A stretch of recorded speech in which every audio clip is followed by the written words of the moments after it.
আসসালামু আলাইকুম ভিউয়ার্স, সবাই কেমন আছেন? চলে এলাম নতুন একটি এপিসোড নিয়ে মায়ের রান্নাঘরে আমি চ্যানেল থেকে। আমি রোকসানা, আপনাদের সবাইকে স্বাগত জানাচ্ছি। আমাদের বাসায় থাই স্যুপ রান্নার ক্ষেত্রে আমার একটা সুনাম আছে, আলহামদুলিল্লাহ।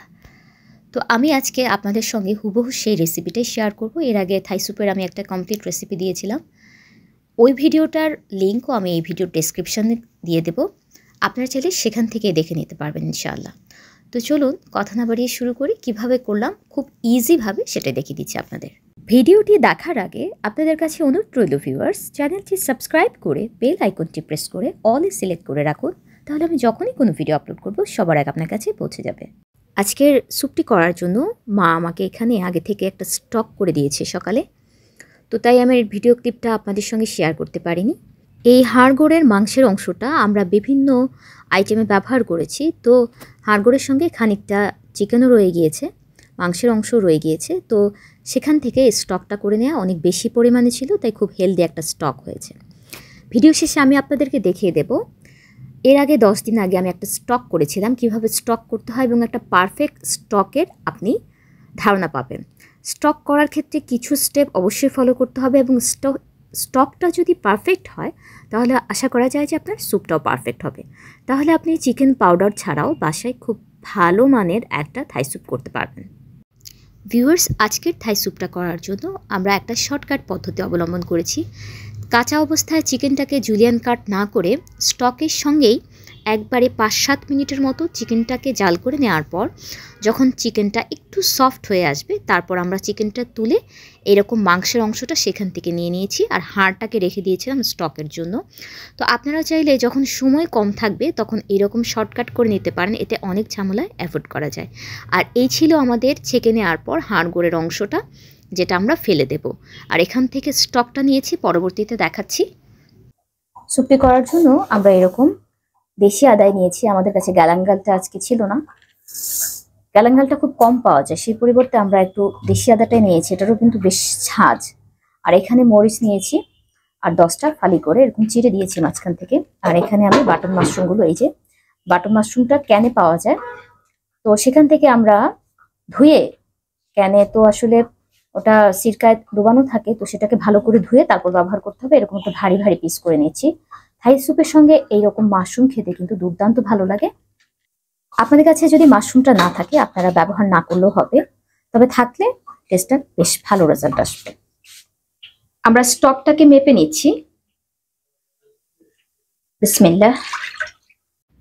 তো আমার একদম 6 বাটির সমপরিমাণ স্টকটা হয়েছিল। এখন আমি এখানে খানিকটা পানি অ্যাড করব, 3 বাটির মতো পানিটা অ্যাড করে দিলাম। মোট আমার 9 বাটি হবে। আর সেখান থেকে জাল করতে 1 বাটি লস হওয়ার পর 8 জনের মতো স্যুপ হবে। আমি 8 বাটি সার্ভ করতে পারবো, এই রকম অনুমানে স্যুপটা করে নিচ্ছি। আজকের স্যুপটাকে যেহেতু আমি চিকেন পাউডার ব্যবহার করব না, সেজন্য আমি চাইছি যে পানির পরিমাণটা কম দিতে। আপনারা যদি চিকেন পাউডার ব্যবহার করেন বা অনেক বেশি কাঁচা মাংস মানে কাঁচা চিকেন, র চিকেনটা অ্যাড করেন, তাহলে আপনারা এখানে পানির পরিমাণটা আরও বাড়িয়ে দিতে পারেন। তো আমরা এখন স্টকটা বসিয়ে দিয়ে চুলার ফ্লেমটা প্রথমে অন করে দিয়েছি। এর ফাঁকে আমরা বাকি ইনগ্রেডিয়েন্টসগুলো রেডি করব। তো আমরা এখন এটাকে থেতো করে নেব। আমরা এর খানিকটা অংশ, গোড়ার বেশিরভাগ অংশই কিন্তু স্টকটা যখন তৈরি করেছিলাম সেক্ষেত্রে ব্যবহার করেছিলাম, বাকিটা আমরা এখন স্যুপে অ্যাড করব। থেতো করে দিলে হয় কি, ফ্লেভারটা খুব ভালো আসে, রিলিজ হতে হেল্প করে এর ভেতরে যে ফ্রেগনেন্সটা সেটা।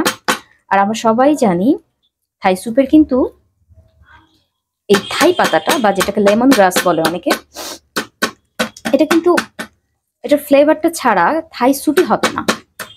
থাই স্যুপ করতে গেলে মাস্ট এটা লাগবে। হয়ে গেছে, একটু থেতো করা হয়ে গেছে। এখন আমি এটাকে দিয়ে দিচ্ছি। এটা বিসমিল্লাহ। আগে থেকে আমি থাই পাতাটা ধুয়ে রেখেছিলাম, যেহেতু আমাদের একটু থাই স্যুপের আজকে পরিমাণটা বেশি, সবগুলো পাতাই লাগবে।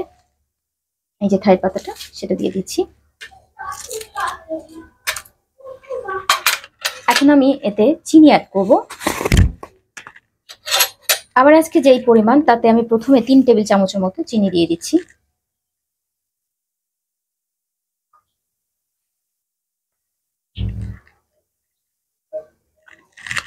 চেখে দেখতে হয় আসলে, যদি লাগে পরে আমি অ্যাড করব, যদি আমাদের টকের পরিমাণটা বেড়ে যায়, আর না লাগলে দেবো না। আর কাঁচামরিচটা। চুলার ফ্লেম একদম হাই হিটে রেখে আমি এটাকে ভালো করে এখন নেড়ে দেবো, বাকি কাজটা রেডি করে নিচ্ছি। ভিউয়ার্স, আমি আগেই বলেছিলাম যে আমি চিকেনটাকে সেট করে নেব। আমরা চিকেনটাকে 7-8 মিনিট সিদ্ধ করে নিয়েছি। আমাদের সুবিধার্থে, কাজের সুবিধার্থে, কাজটা সহজ হওয়ার জন্য আসলে আমরা আজকে এইভাবে করে নিচ্ছি।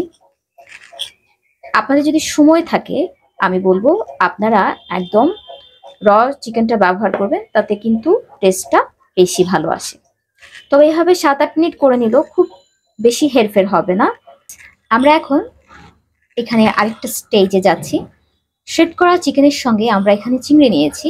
সাধারণত হরিণা চিংড়িটা ভালো লাগে, লম্বা টেইল থাকে, কিন্তু আমাদের কাছে আজকে ছিল না, তাই আমরা এই চিংড়িটা ব্যবহার করেছি। প্রথম দিকের খোসাটা ছাড়িয়ে টেইলের থেকে একটু খোসা রেখেছি, দেখতে ভালো লাগবে। তো এই তো আমরা এখন এখানে 3টা ডিমের কুসুম নিয়েছি, একটা একটু ফেটে গেছে। আপনারা চাইলে এটা হাঁসের ডিম দিয়েও করতে পারেন। থাই স্যুপটা হাঁসের ডিম দিয়ে করলে খুব ভালো রেজাল্ট আসে, কালারটাও ভালো আসে। তো আমরা এখানে 3টা মুরগির ডিম নিয়েছি, আর এখানে চিকেন, আর এই 5টা চিংড়ি, আর এখানে কর্নফ্লাওয়ার গুলে নিয়েছি। কর্নফ্লাওয়ারটা 6 টেবিল চামচের মতো আপাতত নিয়েছি। পানি আর কর্নফ্লাওয়ারের রেশিওটা এরকম হবে যে আপনার কর্নফ্লাওয়ার যতটুকু, পানিটাও ঠিক ততটুকু, মানে 1:1। তো এখন আমি এখানে সবটা ঢেলে দেবো না, আমার 6 টেবিল চামচ নাও লাগতে পারে। স্যুপের ঘনত্ব বুঝে ওটার থিকনেস আমি পরে যে অ্যাডজাস্ট করে নেব। তো এখন প্রথম দিকে এখান থেকে খানিকটা আমি কর্নফ্লাওয়ার এখানে দিয়ে দিচ্ছি। ডিমের শুধু কুসুমটাই নিতে হবে, সাদা অংশটা কিন্তু নেওয়া যাবে না, তাহলে থাই স্যুপটা কিন্তু ফেটে যেতে পারে। প্রথমে এর মধ্যে আমি সয়া সসটা দিয়ে দেবো।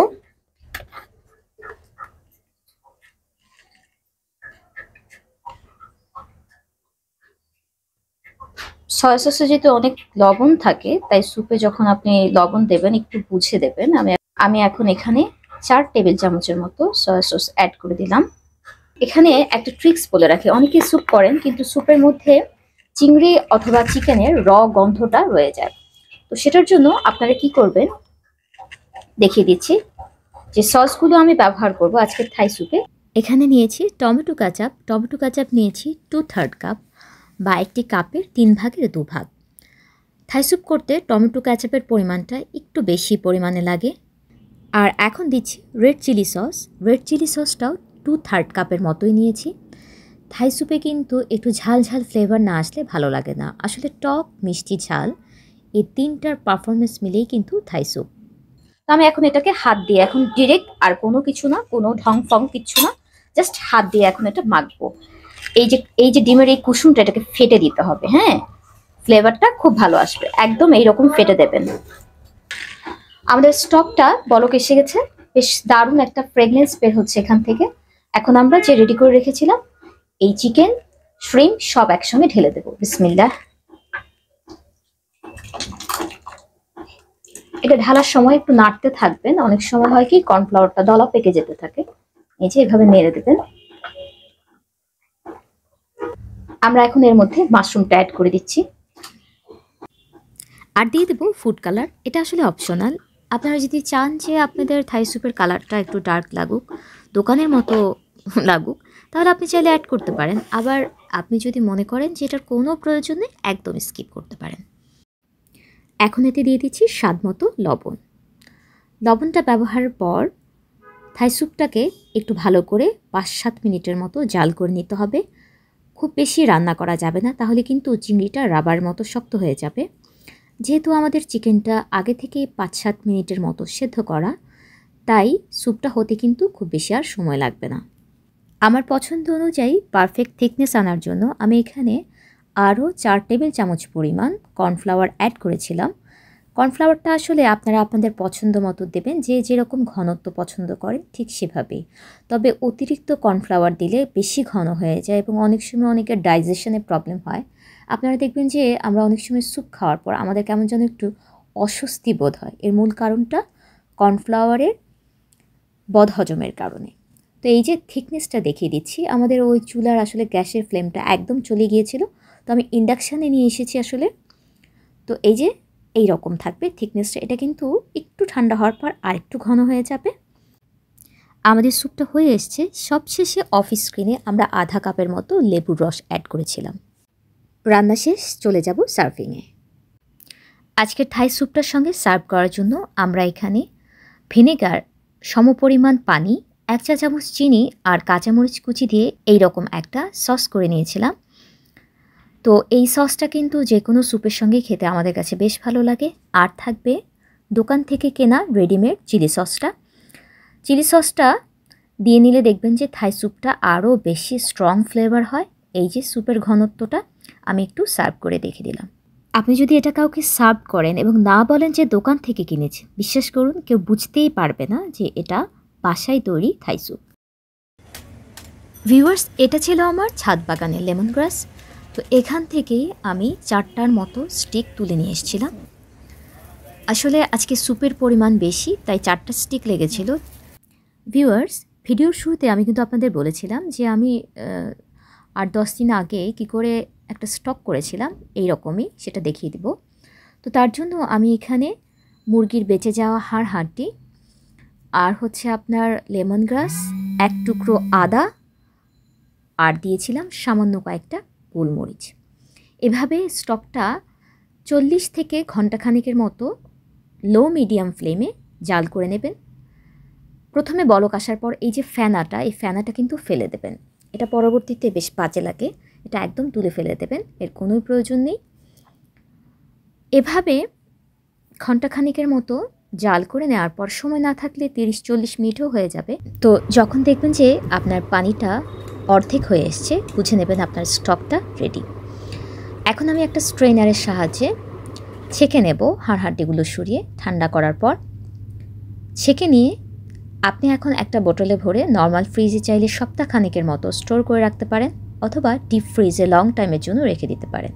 পরবর্তীতে আপনি যখন স্যুপটা করবেন, স্টকটা যদি এরকম রেডি থাকে, স্যুপ করাটা কিন্তু খুবই সহজ।